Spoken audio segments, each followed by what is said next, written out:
আসসালামু আলাইকুম এভরিওয়ান। আজকে বানাচ্ছি ভেজিটেবল স্প্যাগেটি। প্রথমে আমি এখানে সবজিগুলো কেটে নিয়েছি আর স্প্যাগেটি সেদ্ধ করে নিয়েছি। তো আমি একটি প্যানে তেল দিয়ে দিলাম।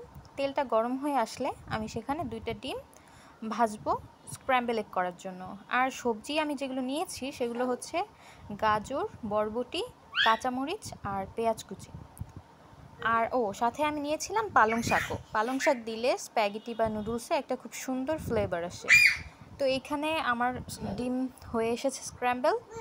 তো এই স্ক্র্যাম্বল একটা আমি একটি অন্য আলাদা পাত্রে ঢেলে রেখে দেব। তো এবার আমি খালি প্যানের মধ্যে দিয়ে দিচ্ছি পেঁয়াজ কুচি।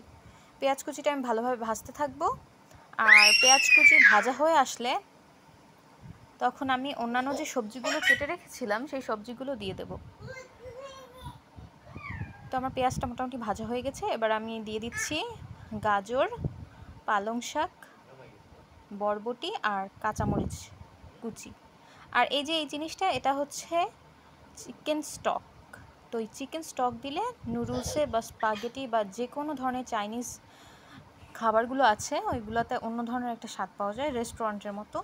তো আমি এখানে দিয়ে দিয়েছি চিকেন স্টক। আর এরপর ওই সবজিটা ভালোভাবে সেদ্ধ হয়ে আসলে তখন আমি দিয়ে দিচ্ছি স্প্যাগেটিগুলো, সেদ্ধ স্প্যাগেটিগুলো। এবার আর কোনো কাজ নেই, এবার এটা ভালোভাবে নেড়েচেড়ে নিতে হবে। ভালোভাবে আমার যেই স্প্যাগেটির সাথে ওই স্ক্র্যাম্বল এগ, তারপর সবজি, এগুলো ভালোভাবে মিশিয়ে নিতে হবে। এই তো মোটামুটি হাই ফ্লেমে এটা মেশাতে হবে। হয়ে গেল মজাদার স্প্যাগেটি। আর এখানে আপনি টেস্টিং সল্ট ইউজ করতে পারেন অল্প। টেস্টিং সল্ট ইউজ করলে সুন্দর একটা